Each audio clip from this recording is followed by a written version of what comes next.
যাদের ঘরে কন্যা সন্তান আছে তারা ভুল করেও তিনটি কাজ করবেন না।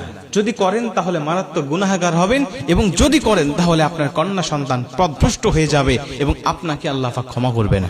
এবং কন্যা সন্তান জন্মগ্রহণ করলে যে সওয়াবের কথা আল্লাহ রাসূল বলে দিয়েছেন, এই সওয়াব থেকে আপনি বঞ্চিত হবেন। কারণ কন্যা সন্তান একটা মানুষের জন্য, একটা বাবা মার জন্য শ্রেষ্ঠ নিয়ামত হিসেবে আল্লাহ পাক দান করে। কন্যা সন্তান এতটাই নিয়ামতপূর্ণ, এ যখন আল্লাহ পাক যার ঘরে পাঠায়, রহমত বরকত দিয়ে আল্লাহ পাক সেই ঘরটাকে পরিপূর্ণ করে দেয়। হযরত মূসা আলাইহিস সালাতু ওয়াস সালাম বলেছিলেন, আল্লাহ আপনি যখন কোনো ব্যক্তির উপরে সন্তুষ্ট থাকেন তখন কি করেন? আল্লাহ পাক বলেছিল, মূসা আমি যখন কোনো ব্যক্তির উপরে সন্তুষ্ট থাকি, আমি সর্বপ্রথম তাকে একটা কন্যা সন্তান তার ঘরে পাঠায় দিই। তার মানে এটা বোঝা যায় যার ঘরে কন্যা সন্তান আছে, আল্লাহ পাক তার উপরে হয়তোবা কোনো এক সময় খুশি হয়েছিল, রাজি হয়েছিল, যার কারণে আল্লাহ পাক তার ঘরে একটা কন্যা সন্তান দান করে দিয়েছে। অতএব ভেবে নিতে পারি যে কন্যা সন্তান আল্লাহ পাকের পক্ষ থেকে একটি শ্রেষ্ঠ নিয়ামত হিসাবে আমাকে দান করেছে। অতএব এই কন্যাকে কখনো অবহেলা করব না। প্রথম নম্বর কাজ হলো, এই কন্যা সন্তান যাদের ঘরে আছে, এই কন্যা সন্তানকে আমরা অন্য কোনো পর পুরুষের কোলে দেব না। একবারে নবজাতক হলে সে বিষয়টা ভিন্ন, কিন্তু যখন আপনার সন্তান একটু বড় হয়ে যাবে, 3 বছর 4 বছর 5 বছর 7 বছর বয়স যখন হয়ে যাবে, এই কন্যা সন্তানকে কোনো পর পুরুষের কোলে দিবেন না। কারণ মানুষ, কিছু কিছু মানুষের চরিত্র পশুর থেকেও নিকৃষ্ট। আল্লাহ পাক বলেন, উলাইকা কাল আনআম বাল হুম আদল, এরা হলো চতুষ্পদ জন্তুর ন্যায়, বরং তার থেকেও নিকৃষ্ট। বর্তমান সময়ে আপনারা দেখেছেন, ছোট বাচ্চা থেকে শুরু করে নিয়ে 80 বছরের বৃদ্ধা পর্যন্ত কিন্তু কিছু কিছু মানুষের হাতে নিরাপদ নয়।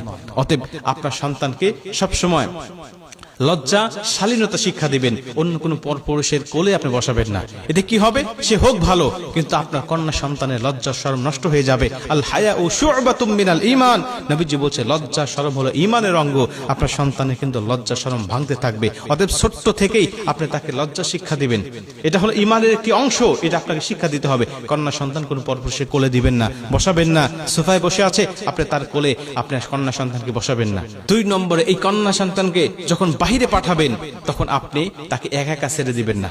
স্কুলে যাক, মক্তবে যাক, মাদ্রাসায় যাক, যেখানে যাক না কেন, আপনি তাকে একা ছেড়ে দিবেন না। আপনি নিজে তাকে রেখে আসবেন, আবার আসার সময় তাকে নিয়ে আসবেন।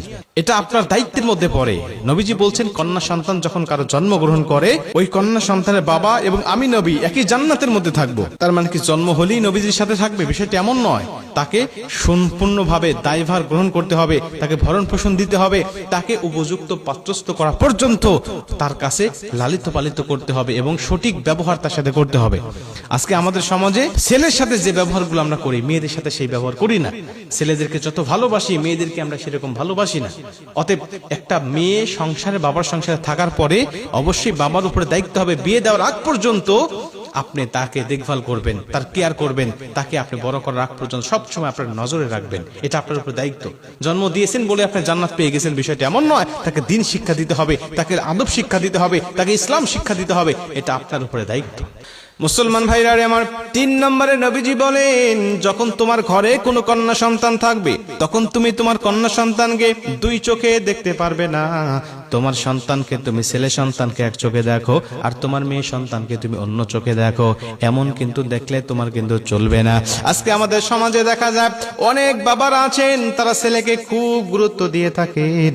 বাহির থেকে কোনো কিছু আনলে ছেলেকে দেন, মেয়ের জন্য কিছু নিয়ে আসেন না, মেয়েকে ভালোবাসেন না। এবং অনেক মায়েরাও আছেন যারা সংসারে যখন একটা বড় মাছ রান্না করা হয়, বড় মাছের মাথাটা সন্তানের পাতে দিয়ে দেয়, আর ওই ছোট্ট মেয়েটার পাতে তেমন কিছু ভালো কিছু দেওয়া হয় না। এরকম ভাবে সন্তানকে, মেয়ে সন্তানকে অবহেলা করা হয়। এক পর্যায়ে এই মেয়েটা যখন শ্বশুর বাড়িতে চলে যায়, তখন শ্বশুর বাড়ি গিয়েও এই মেয়েটা অবহেলার শিকার হয়। আপনি বাবার সংসারে থাকতে মাও তাকে ভালো কিছু খাবার দেয় না, আবার শ্বশুর বাড়ি গেলে তো তার কপালে ভালো কিছু জোটেই না। অতএব মেয়েকে মায়ের সংসারে যখন থাকবে, বাবার সংসারে যখন থাকবে, তখন সমান চোখে দেখতে হবে। নবীজি বলেন, আমি যখন কোনো যুদ্ধে চলে যেতাম বা কোনো বাহিরে কোনো কাজে চলে যেতাম, সবার সাথে সাক্ষাৎ করার পরে সবার শেষে সাক্ষাৎ করতাম আমার মেয়ে হযরতে ফাতেমা রাদিয়াল্লাহু তাআলা আনহার সাথে। ফাতেমার সাথে আমি সবার শেষে দেখা করতাম, আর সবার শেষে দেখা করে আমি যখন চলে যেতাম, সব কাজকর্ম সেরে যখন আবার বাসায় আসতাম, সবার সাথে সাক্ষাৎ করার আগে আমি আমার ফাতেমার সাথে সাক্ষাৎ করতাম। সবার সাথে সাক্ষাৎ করার আগে ফাতেমা রাদিয়াল্লাহু তাআলা আনহার সাথে আমি সাক্ষাৎ করতাম।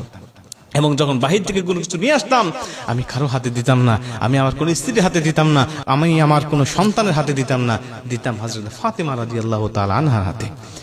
মুসলমান ভাইরা আমার, এখান থেকে বোঝা যায় নবীজি কন্যা সন্তানদেরকে কত ভালোবেসেছেন, কন্যা সন্তানকে কত মহব্বত করেছেন। আমরা তো সেই নবীর উম্মত হওয়ার পরেও কেন কন্যা সন্তানগুলোকে অবহেলা করি? মনে রাখবেন, যারা কন্যা সন্তানকে অবহেলা করে এরা হলো আয়ামে জাহিলিয়াতের সেই যুগের কাফের মুশরিকদের আদর্শগুলো লালন করে। অতএব আমরা তাদের আদর্শ লালন না করে আমার নবীর যে শিক্ষাটা দিয়ে গিয়েছেন ওই শিক্ষাটা অর্জন করে কন্যা সন্তানকে অন্তর দিয়ে ভালোবাসবো। তাহলে নবীজির একটি সুন্নাহ আদায় হবে এবং এই কাজগুলো করার কারণে নবীজি বলছেন সঠিকভাবে লালন পালন ভরণ পোষণ এবং উত্তম পাত্রস্থ করার কারণে আমি নবী এবং সেই ব্যক্তি মানে ওই কন্যা সন্তানের পিতা একই জান্নাতের মধ্যে থাকবো।